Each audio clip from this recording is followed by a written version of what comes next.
તમારું માનસિક કરોડ સવા કરોડ રૂપિયાનું બજેટ લઈને તમે હાલતા હોય, ઇન્ટિરિયર ડિઝાઇન રાખ્યો એટલે એ તમારું 50-60 લાખ બજેટ વધી જ જવાનું છે.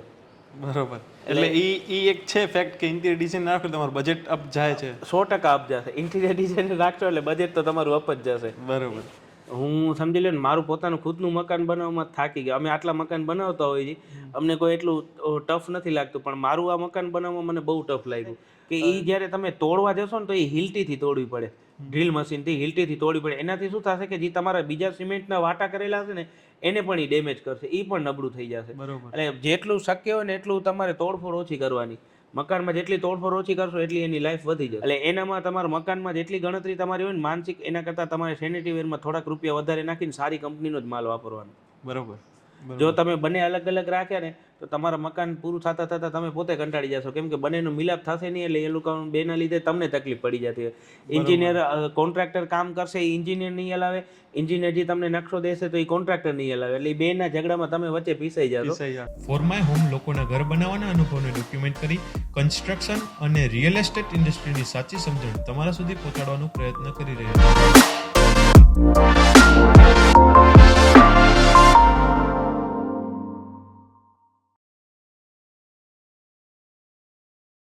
ફોરમના આ એપિસોડમાં આપણે મિત્રાશ્રી જાડેજા જેમના ઘર બનાવવાની યાત્રા કેવી રહી એ આપણે આખી જાણશું. એ જાણીએ એના પહેલાં એમના વિશે ઇન્ટ્રોડક્શન દઉં તો એ પોતે છેલ્લા 14 વર્ષથી કન્સ્ટ્રક્શન ફિલ્ડ સાથે સંકળાયેલા છે. અને જ્યારે પોતે પોતાના ઘર બનાવવાની જર્ની સ્ટાર્ટ કરી એમાં એમને કેવા ચેલેન્જીસ આવ્યા એ આપણે એમના મોટેથી સાંભળીએ. આશરે આપણે ઘરનો બ્રીફ દઈએ તો કેટલા BHK છે, કેટલા સ્ક્વેર ફૂટ બાંધકામ છે? આનું બાંધકામ હશે સમજી લો ને કંઈક 5100-5200 ફૂટ બાંધકામ છે, થિયેટર રૂમ સાથે, અને 4 BHK મકાન છે. 4 BHK? 4 BHK મકાન છે અને થિયેટર રૂમ અલગ. ઓકે, એ અલગ. બરાબર. અને એક્ઝેક્ટ આ લોકેશન કઈ જગ્યાએ છે ઘરનું? એક્ઝેક્ટ આ લોકેશન જે મહાવીરનગરમાં કહેવાય, આપણે કોલેજ રોડ ઉપર, રિંગ રોડથી સાવ નજીક, આપણે હનુમાનજી મંદિરની બાજુમાં.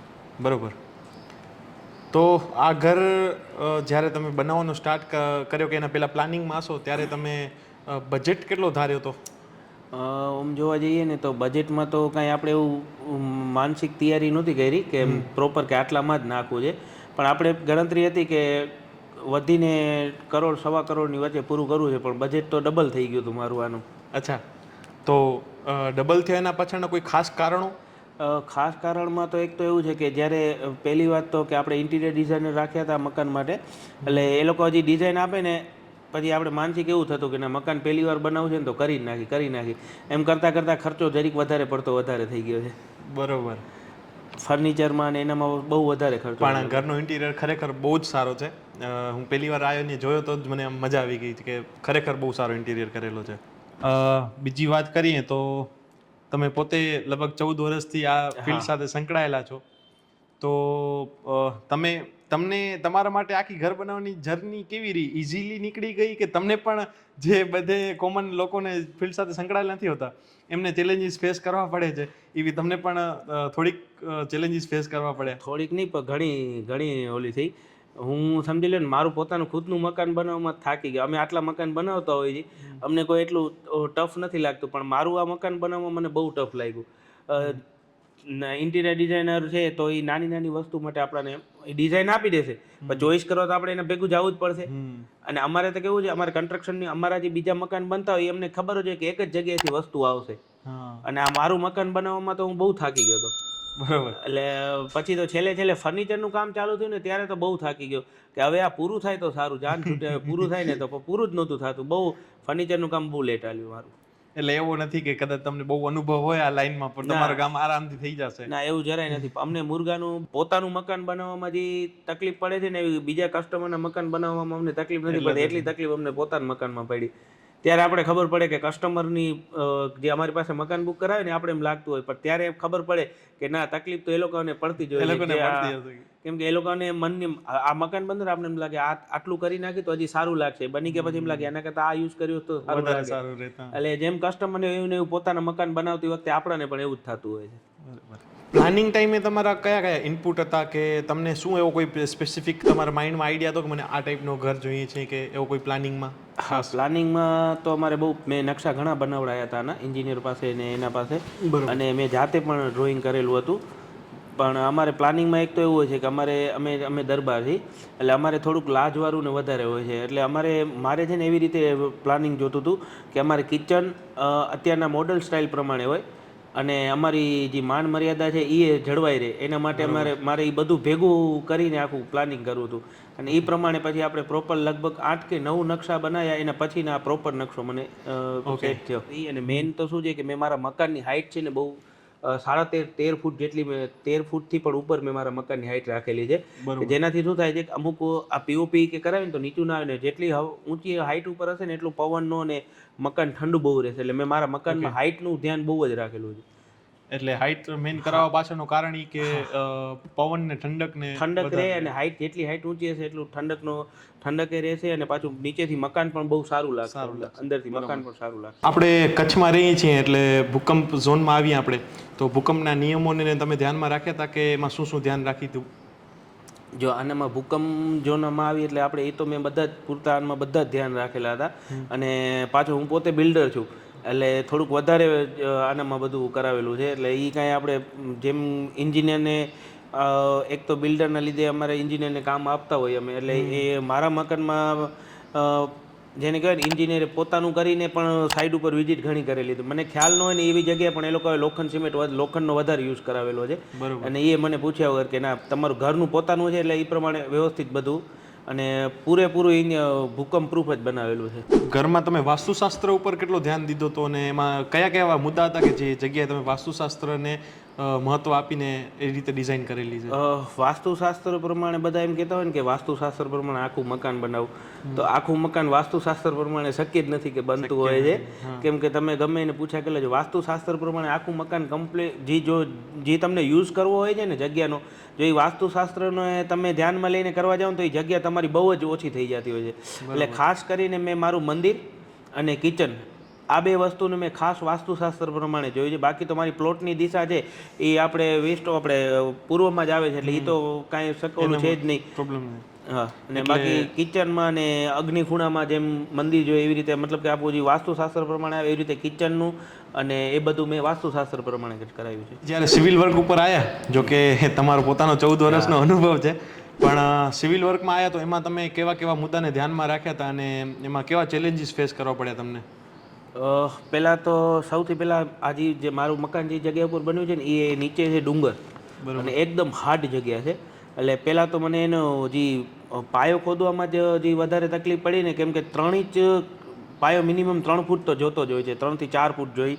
પણ પછી મારું બધાનું અલગ અલગ માનસિકતા હોય. મારી એવી માનસિકતા છે કે ઓલરેડી નીચે કડક જ છે, કુદરતી કડક છે, તો એને કડકને તોડીને આપણાથી કડક તો એવું નથી જ બનવાનું જેવું કુદરતી છે એવું. એટલે મેં આનો પાયો, મારા ખુદના મકાનનો પાયો મેં 3 ફૂટ જ ખોદાવેલો હતો, અને બહુ જ નીચે કાળો પથ્થર હતો, એટલે 3 ફૂટ જ ખોદાવેલો હતો. એક તો મને પાયા ખોદવામાં બહુ તકલીફ પડી છે, અને મેઇન તો શું છે કે મકાન માણસ આખું બની જાય ને ત્યારે લાસ્ટમાં એને યાદ આવે કે ભાઈ આમાં ઉધઈની દવા નાખતા તો ભૂલી ગયા છે. એટલે અમારે આ આખો વિસ્તાર એવો છે એટલે થોડીક ઉધઈની ને ટ્રીટમેન્ટ ને એવું બધું કરાવવામાં મને વધારે ટાઈમ લાગ્યો હતો.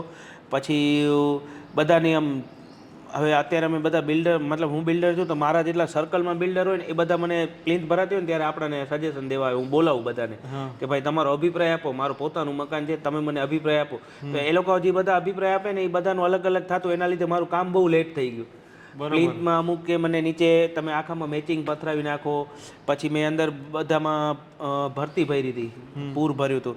તો એક મિત્ર મારા બિલ્ડર છે, એ મિત્રે મને એમ કીધું કે તું આ ભરતી બારે કાઢ નાખ, આની અંદર તું બ્લેક કલરની આપણે ભૂસી આવે એ નાખાવી દે અંદર. એટલે મેં પાછી આખી પ્લિન્થ તૈયાર થયેલી પ્લિન્થ ટોળા કઢાવીને પાછું બધું બારે કઢાવીને પાછી મેં અંદર નખાઈ.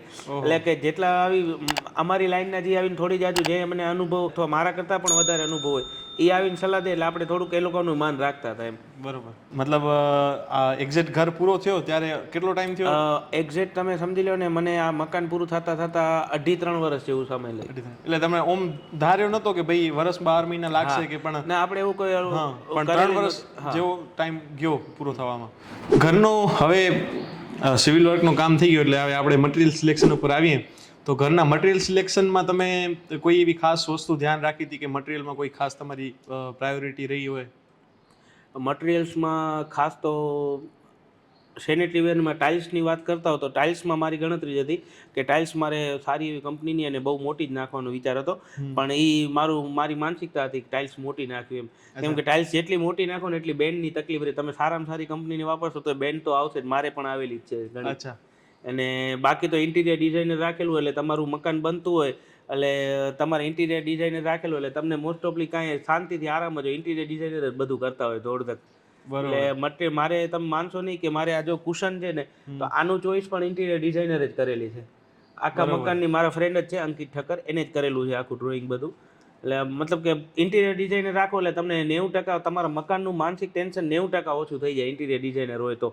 પણ ઇન્ટિરિયર ડિઝાઇનર રાખવું હર કોઈ તો રાખી નથી શકતા. ઇન્ટિરિયર ડિઝાઇનર નાના મકાન બનાવતો એ તો ઇન્ટિરિયર ડિઝાઇનર નથી જ રાખવાના. એટલે ખાસ તમારે ટાઇલ્સ સેનેટરી વેરમાં ને એનામાં ધ્યાન રાખવું જોઈએ. કલર વસ્તુ તો એવી છે, કલર તો તમે હર વર્ષે ચેન્જ કરાવી શકો છો. પછી ટાઇલ્સ ને સેનેટરી વેર જે વસ્તુ હોય ને એ તમે ચેન્જ નથી કરાવી શકતા. એટલે એનામાં તમારા મકાનમાં જેટલી ગણતરી તમારી હોય ને માનસિક, એના કરતાં તમારે સેનેટરી વેરમાં થોડાક રૂપિયા વધારે નાખીને સારી કંપનીનો જ માલ વાપરવાનો. બરોબર. ઇન્ટિરિયર ડિઝાઇનર ખાસ કરીને જોઈએ તો આપણે ઘરનો આખો લુક આખો ચેન્જ કરી દે એ લોકો. ચેન્જ કરી દે. તો ઇન્ટિરિયર ડિઝાઇનર રાખવામાં તમે અત્યારે ઘણા જણા લોકો એમ વિચારતા હોય છે કે ઇન્ટિરિયર ડિઝાઇનરને શેના પૈસા દઈએ એમ, આ મતલબ શું કરે આપણે આ બધું તો આપણે કરી લઈશું. તો તમારે ગણતરી પ્રમાણે તમને એને શું સલાહ દેશો કે ઇન્ટિરિયર ડિઝાઇનર ખરેખર રાખવો જોઈએ કે પછી ન રાખવો જોઈએ? જો હું તો એમ કહું છું કે જો તમે પહેલી વાર બંગલો બનાવતા હોય, તમારો બંગલો, અને તમારો બંગલો 50 લાખથી અપ હોય, 50 લાખથી અપ હોય, પોતે તમે જાતે બનાવતા હો ને મકાન, તો ઇન્ટિરિયર ડિઝાઇનર 100% રાખવો જોઈએ. અને એનાથી તમને છે ને એક તો તમારા મકાનમાં 80 થી 90% ટેન્શન નીકળી જશે. શું મટીરિયલ યુઝ કરવું, કેવી રીતે મટીરિયલ યુઝ કરવું અને ક્યાંથી પરચેસ કરવું, એ બધું ટેન્શન તમારું મગજમાંથી નીકળી જશે ઇન્ટિરિયર ડિઝાઇનર રાખશો તો. અને મારે તો આ મકાન જ્યારે કામ સ્ટાર્ટ ચાલુ હતું ત્યારે મારા ઓલરેડી 80-90 મકાનના પ્રોજેક્ટ બીજા ચાલુ હતા. એટલે હું પોતે મારા પોતાના મકાનમાં હું ધ્યાન ઓછું દઈ શકતો હતો, એટલે મારી જગ્યાએ ઇન્ટિરિયર ડિઝાઇનર જ ધ્યાન દેતા હતા. અને બાકી તો હું સવાર સાંજ બપોર ને એવી રીતે આંટો મારવા આવતો, ઘરે જમવા આવતો ત્યારે અહીંયા સાઈડ ઉપર આવતો ચક્કર મારવા. પણ મારી આ મકાનમાં જેટલા પર એજન્સી કામ કરતી હતી ને એ લોકો કોઈ મને પૂછીને કામ નથી કર્યું. ઇન્ટિરિયર ડિઝાઇનરને જ કોલ કરી લેતા કે સાહેબ હવે અમારે અહીંયા લાઇટના પોઈન્ટનું મને ડ્રોઈંગ આપી દો, તો લાઇટના પોઈન્ટનું એમને ડ્રોઈંગ આવી જતું. કલરવાળો છે તો એ શેડ ઇન્ટિરિયર ડિઝાઇનરને પૂછીને જ સેટ કરતો કે ભાઈ તમે આમાં કયો કલર કરવો છે, શું કરવો છે. એ મતલબ કદાચ જો તમે બિઝી હો તો તમારો રિપ્લેસમેન્ટ ઘરનો કામમાં ઇન્ટિરિયર ડિઝાઇનર બની શકે છે. 100%. અને ઇન્ટિરિયર મારું માનતા હોય ને 50 લાખથી ઉપરનો બંગલો હોય તો ઇન્ટિરિયર ડિઝાઇનર 100% રાખવો જોઈએ. ઓકે. અમે અત્યાર સુધી આટલા બધા ઇન્ટરવ્યુ લીધા, એનામાં ઘણા બધા જણાએ એવો પણ કીધો છે કે ઇન્ટિરિયર ડિઝાઇનર રાખો ને તો તમારો ઘરનો ભાવ હોય એના કરતાં ડબલ થઈ જાય. હા, એ કે વધી જાય છે. ઇન્ટિરિયર ડિઝાઇનર રાખો એટલે તમારા મન ઉપર કાબુ ન હોય ને તો ઇન્ટિરિયર ડિઝાઇનર તમારા ડબલ રૂપિયા થઈ જાય. કેમ કે એમનું ડ્રોઈંગ, ઇન્ટિરિયર ડિઝાઇનનું ડ્રોઈંગ હોય કે એ વસ્તુની જે તમને ફોટા બતાવે ને એમ જ લાગે કે હવે આપણે કરવું ન હોય ને છતાંય આપણે એમના ફોટા જોઈને એમ લાગે કે ના આપણું મકાન તો સારું જ લાગશે, હાલો આ કરી નાખી, હાલો આપણે કરી નાખીએ. એટલે તમારું માનસિક 1 કરોડ 1.25 કરોડ રૂપિયાનું બજેટ લઈને તમે હાલતા હોય, ઇન્ટિરિયર ડિઝાઇન રાખ્યો એટલે એ તમારું 50-60 લાખ બજેટ વધી જ જવાનું છે. બરોબર. એટલે એ એક છે ફેક્ટ કે ઇન્ટિરિયર ડિઝાઇન રાખો તમારું બજેટ અપ જાય છે. 100% અપ જશે. ઇન્ટિરિયર ડિઝાઇન રાખશો એટલે બજેટ તો તમારું અપ જ જશે. બરોબર. ઘરના પ્લમ્બિંગ અને ઇલેક્ટ્રિક કામમાં કેવી તકેદારી લીધી હતી તમે અને શું ધ્યાનમાં રાખ્યું તો એમાં?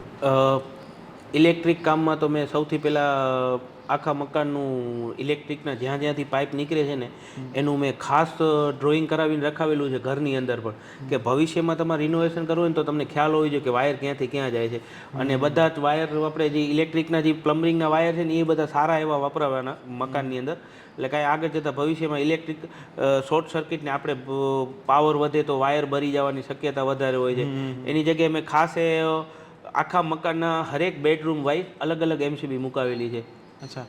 એટલે કોઈ પણ તકલીફ થાય ને તો ઇસ્યુ આવે. અને બીજો પ્લસ કે બહાર જે મેઇન મીટરમાંથી આવે છે ને ત્યાં પણ બહુ મોટી MCB મુકાવેલી છે. એટલે એ ડ્રોપ મારી જાય ને એટલે આખા મકાનની અંદર ક્યાંય પણ ખોટી ઇફેક્ટ ના આવે. એટલે અને ઇવન હરેક રૂમની અલગ અલગ MCB હોય તો કાંઈ પણ એ રૂમમાં શોર્ટેજ થાય રૂમમાં જ ડેમેજ થાય, બાકી આખા ઘરમાં કંઈ ન થાય. પ્લમ્બિંગ કામમાં ઘણા બધા ચેલેન્જીસ ફેસ થતા હોય છે, લીકેજના ઇસ્યુઝ ને છે, તો તમે એને ધ્યાનમાં રાખ્યા હતા? હા, મેં પ્લમ્બિંગના બધા જ ઇસ્યુ ઓલા જે લીકેજવાળા અને ભવિષ્યના થવાના હોય છે એને મેં એક્ઝેક્ટ બધી રીતે માનસિક તૈયારી અને બધું સારું એવું યુઝ કરાયેલું કે ભવિષ્યમાં આ પ્રોબ્લેમ ન થાય એના માટે થઈને મેં પહેલેથી જ એવી રીતે બધી જગ્યાએ મુકાવેલું છે ને પ્લાનિંગથી કે એ પાઇપ બદલાવો ને તો આખા ઘરમાં બીજે ક્યાંય ડેમેજ કોઈ પણ પ્રકારનું ન થવું જોઈએ એના લીધે. અને મેન તો શું છે કે આપણે બાથરૂમમાં જ્યાંથી પાઇપ નીકળતા હોય ને એનું મેં આપણે પહેલેથી શૂટ લઈ લેવાનું.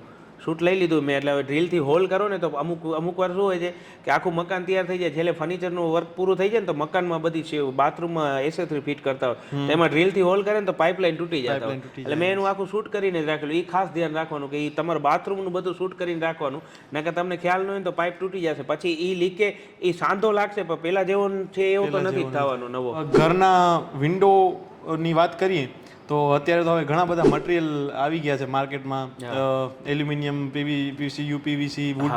તો તમે કયો મટીરિયલ યુઝ કર્યો ને મેં છે ને એમાં ખાસ કોઈ કારણ એ મટીરિયલ યુઝ કર્યા પાછળનું? મારે છે ને સૌથી પહેલાં તો મારી માનસિકતા અને મારા પપ્પા છે ને એમની માનસિકતા એવી હતી કે લાકડા જેવું એકે મજબૂત જ ન થાય, એટલે અમે લાકડાની જ ગણતરી કરેલી હતી. અને પણ પછી લાકડાની ગણતરીમાં પછી આગળ લોંગ ટાઈમમાં વિચાર્યું કે આગળ જતાં ઉધઈની તકલીફ થતી હોય છે અને શિયાળો આપણે ચોમાસું આવે છે ને તો એ લાકડું થોડુંક ચડી જાય એટલે બારી દરવાજા બંધ નથી થતા હોતા અને ઇસ્યુ બહુ આવતો હોય છે. એટલે મારે એનામાં ન જવું પડે એના માટે થઈને મેં આખા મકાનમાં એલ્યુમિનિયમ સેક્શનનું જ બધું ઓપનેબલ વિન્ડો કરાવેલી છે. અને ઇવન કે મારા જેટલા પણ દરવાજા કે ફ્લશ ડોર કે જેટલા દરવાજા છે, બારસાંગ કે જે પણ છે ને એમાં પણ મેં ક્યાંય એકેય જગ્યાએ લાકડાની ફ્રેમિંગવાળું નથી કરાવેલું. મેં બધું બારસાંગે પણ આખું મેં ફર્નિચરમાં જ બનાવેલું છે, બધું ફર્નિચરમાં કરાવેલું છે. બારસાંગ ફર્નિચરમાં કરાવેલા છે. મેઇન દરવાજા છે તો એ ફ્લશ ડોરના લઈ અને અહીંયા જ ડિઝાઇનિંગ કરે, ઇન્ટિરિયર ડિઝાઇનરથી અહીંયા જ ડિઝાઇન કરીને અહીંયા જ બનાવેલા છે બધા. હા, બારસાંગવાળી તમે જે વાત કરી કે બારસાંગે તમે ફર્નિચરમાં કરાવ્યા છે, એટલે હું સમજો નહીં કે કઈ રીતે? પ્લાયવુડ, સનમાઇકા અને પ્લાયવુડથી જ આખું ડિઝાઇનિંગ કરીને બનાવે. જે આપણે બારસાંગ આવે ને લાકડાના જે ફ્રેમ કહેવાય, એ ફ્રેમ આપણે યુઝ જ નથી કરેલી ક્યાંય. લાકડાનું કોઈ પણ જાતનું બારસાંગ જે અત્યારે બધા રેડસાલ છે કે મરંડી કે મતલબ XYZ જે બધા લાકડા યુઝ કરતા હોય એવું આપણે લાકડું કોઈ યુઝ જ નથી કરેલું. આખું ફર્નિચરથી જ બનાવેલું છે, સનમાઇકાથી. હા, પ્લાયવુડ ને એટલે પ્લાયવુડ આવે છે 18 mm ની જે પ્લાયવુડ આવે ને એને બધાને આખું ફર્નિચરથી ડિઝાઇનિંગ કરીને પછી એનામાં જ લાકડાના મતલબ કે જે બારસાંગ બનાવે ને એ ટાઈપથી જ આખું ફ્રેમિંગ બનાવેલું છે. બરોબર. તો બારસાંગને જે આ લોકો દિવાલમાં આપણે બીડીએ ઈ રીતનો તમે પ્રોસેસ નથી કરેલો? ફર્નિચરથી કરેલું છે. બારસાંગ પણ ફર્નિચરમાં જ બનાવેલા છે. અચ્છા, એના પાછળનો કોઈ ખાસ કારણ? ના, ખાસ કારણ તો એટલું બધું કાંઈ ખાસ નહીં. મેઇન દરવાજો જે હતો, મેઇન દરવાજો છે તો એનામાં ગમે એટલું સારું લાકડું લ્યો છો તમે ઇવન કે તમે કદાચ 3500 રૂપિયા ઘન ફૂટ વાળું પણ લાકડું વાપરો ને તમારા મકાનમાં તો એનામાં સનક્રેઝ આવે ને આવે જ, અથવા ફાટી જાય. અને બીજું શું થાય છે, ચોમાસું આવશે ને તો એ લાકડું ફૂલાશે એટલે પોળું થશે, તમારા દરવાજા બંધ નહીં થાય, એવો બધો ઇસ્યુ આવે. બરોબર. એટલે મેં આનામાં શું કર્યું છે કે આખું ફર્નિચરથી જ કરાવેલું છે. અને તમારા ઓનામાં તમે પોતે ઓલું યુઝ કરો, તમે બારસાંગ વાળું વાપરો તો એને પાલિશ કરાવો. પાલિશ કરાવવાથી શું થાય છે કે 1 વર્ષ પાલિશ તમને સારી લાગે, પછી એના ઉપર જેવો તડકો પડવા માંડે, તડકો કે વરસાદ કે બધું પડે એટલે પોપડી પડીને બધું પડવા માંડે નીચું. મેં આખું ફર્નિચરથી કરીને માથે સનમાઇકા લગાડાવડાવી નાખ્યા. બરોબર. તો દરવાજો આવી રીતના જ ફિટ કરેલો છે પાછળ. તો પછી એમાં મજબૂતાઈમાં કોઈ એવી ચેલેન્જીસ કે આવે કે મજબૂતાઈ ઓના જેટલો જ મજબૂત? હા, ઓના જેટલો જ મજબૂત થાય. ઓના જેટલો જ મજબૂત થાય. ઓના જેટલો જ મજબૂત થાય. આપણે ઘરના એક બહુ જ ખાસ સેક્શન તરફ જઈએ તો કિચનની વાત કરીએ તો આપણે તો જેમ કે આપણું કામ છે એટલે આપણે તો બારે આખો દિવસ તો ઘરની જે ગૃહિણી છે એને આખો દિવસ એની ઓફિસ છે કિચન.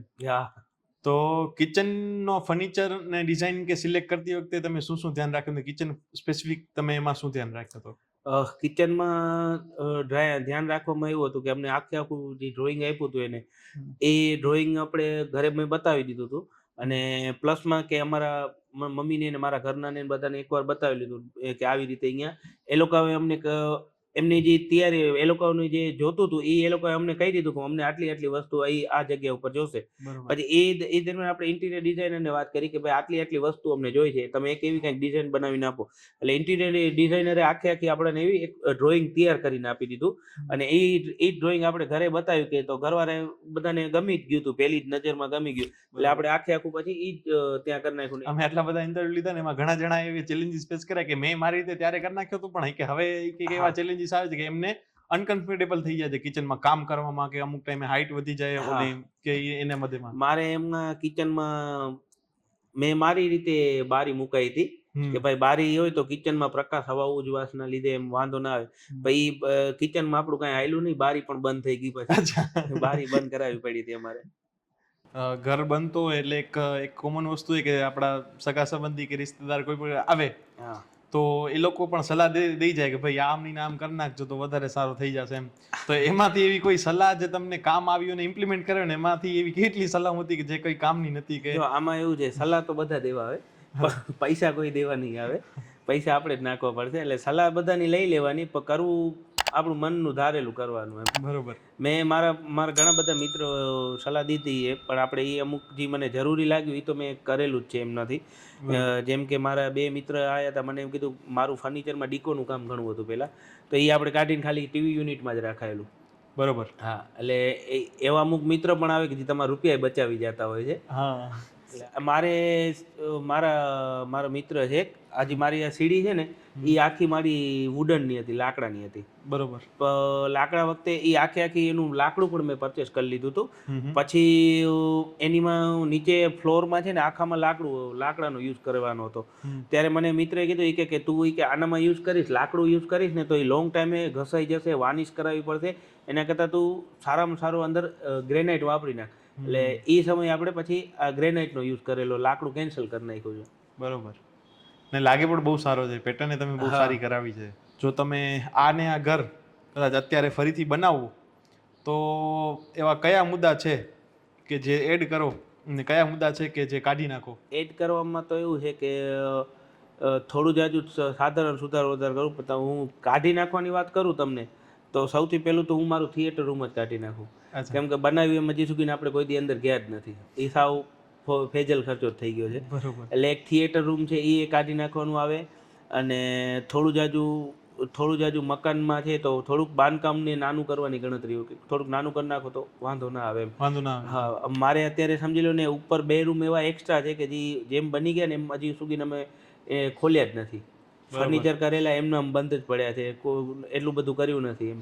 તમારા અનુભવના આધારે એક આઈડિયલ સારા ઘરની વ્યાખ્યા શું હોઈ શકે એમ? હું તમને એક વસ્તુ કહું કે મેન તો તમે મકાનનું ગણતરી કરતા હોય ને તો એક તો હવા ઉજવસ વાળું હોવું જોઈએ ઘર હવા ઉજવસ વાળું હોવું જોઈએ. અને જો નાનું ફેમિલી હોય તો જેટલું મકાન નાનું હશે ને એટલું તમને કામ કરવામાં સહેલાઈ રહેશે. અને જો મોટું મકાન બનાવવા જશો ને તો મેન્ટેનન્સ વધી જશે. અચ્છા, હા. એટલે જરૂરી હોય ને એટલું બાંધકામ કરો ને એટલું મકાન બનાવો, અને સારા વિસ્તારમાં હોવું જોઈએ. સારા વિસ્તારમાં ને હવા ઉજવસ વાળું મકાન હોય તો સૌથી બેસ્ટ મકાન કહેવાય. કોઈ વ્યક્તિ જે અત્યારે ઘર બનાવી રહ્યો છે કે બનાવવાની તૈયારીમાં છે તો એમને તમારા આખા અનુભવ પ્રમાણે એવી કઈ ટિપ્સ આપશો એમને કે આ વસ્તુ ખાસ કરીને સ્ટાર્ટિંગથી ધ્યાનમાં રાખજો તો તમારો જર્ની આખી ઈઝી થઈ જશે ઘર બનાવવાની? એનામાં સૌથી પહેલું તો એક જો પોતાની રીતે બનાવતા હોય તો વાત અલગ છે. જો કોઈને કામ આપી દીધું હોય એ લોકો આવે તો સૌથી પહેલું તો છે ને જે એજન્સી છે ને કોઈ પણ એક જ રાખવાની, કે એ એન્જિનિયર છે તો એન્જિનિયર અને કોન્ટ્રાક્ટર એ બંનેનો મિલાપ થતો ને એવી એજન્સી રાખવાની. અથવા કોન્ટ્રાક્ટર જો તમારી કને ખાલી કોન્ટ્રાક્ટર છે તો કોન્ટ્રાક્ટરને જ કહેવાનું કે તમે એન્જિનિયર ગોતી દો, આપણો નકશો પાસ કરાવી શકે એવો. જો તમે બંને અલગ અલગ રાખ્યા ને તો તમારા મકાન પૂરું થતા તમે પોતે કંટાળી જશો, કેમ કે બંનેનો મિલાપ થશે નહીં. એટલે એ લોકો બેના લીધે તમને તકલીફ પડી જતી હોય. એન્જિનિયર કોન્ટ્રાક્ટર કામ કરશે એ એન્જિનિયર નહીં હલાવે, એન્જિનિયર જે તમને નકશો દેશે તો એ કોન્ટ્રાક્ટર નહીં હલાવે. એટલે બેના ઝઘડામાં તમે વચ્ચે પીસાઈ જશો. એટલે સૌથી પહેલું સ્ટેપ તો એવું રાખજો કે બંને એજન્સી એક જ હોવી જોઈએ. અથવા એન્જિનિયર થી કહેવાય કે તું જ કોન્ટ્રાક્ટર ગોતી દે, અથવા કોન્ટ્રાક્ટર ને કહેવાનું તમે જ એન્જિનિયર ગોતી દો. એટલે બે એકબીજા સાથે ટાઈપ હોય તો વધારે સારું. તો એ લોકોના લીધે સારું એવું તમને કઈ તકલીફ નહીં પડે મકાન બનાવતા. એના સિવાય બીજી કોઈ? એના સિવાય તો તમારું આખું મકાનમાં સૌથી તમને કદાચ હું તો એમ કહું છું કે તમને 10 નકશા જોવા પડે ને તો 10 નકશા જોઈ લેવાના, પણ સુધારો વધારો નહીં કરવાનો. એકવાર જે નકશો પાસ થઈ ગયો ને એનામાં સુધારો વધારો નહીં કરવાનો. અને બીજું કે મકાનમાં બની ગયા પછી કોઈ પણ જાતની તોડફોડ નહીં કરાવવાની. અમુક વાર કેવું હોય છે કે તમારું મકાન બની જાય ને આખું નકશો ભલે તમે 10 નકશા ચોઈસ કરીને પણ એક નકશો પાસ કરી લીધો, પછી તમે શું કરો કે ભાઈ આ બારી છે તો મને આ બારી અહીંયા નથી જોતી, જરીક મને આમ બારી જોઈએ છે.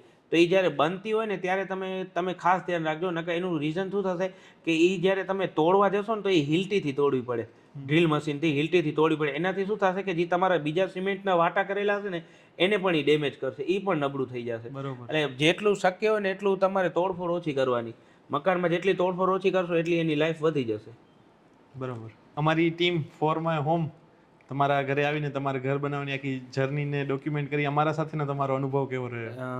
તમે તમારું જે કામ છે ને એ બહુ સારું છે, કેમ કે જે માણસ પોતાનું ઘર બનાવતો હશે ને એ તમારો કદાચ વિડીયો પણ જોશે ને તો એને ખ્યાલ આવશે કે ભાઈ આને આ તકલીફ પડી છે, તો એ જે અમે અમારો અનુભવ કીધો એનામાંથી થોડું જાજુ લઈને પણ એનું પોતાને થોડું જાજુ ટેન્શન હશે એ ઓછું કરી શકશે. થેન્ક યુ, તમે તમારો કિંમતી સમય આપ્યો એ બદલ. 14 વર્ષનો અનુભવ હોવા છતાં પણ તમને તમારા ઘરમાં જે ચેલેન્જીસ ફેસ કરવા પડ્યા એના પરથી 100% લોકો કંઈક શીખશે આ વિડીયો જોઈને.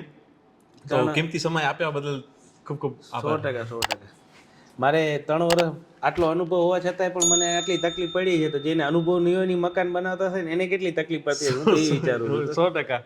અને આપણો ઉદ્દેશ્ય એ જ છે કે લોકોને ગમે એ રીતે હેલ્પ કરી શકીએ, કે જે લોકો બનાવે છે એને કદાચ કાંઈ આઈડિયા નથી હોતો તો આપણા વિડીયો જોઈને એનામાંથી કંઈક શીખે અને ભૂલું કરતા બચે. હા.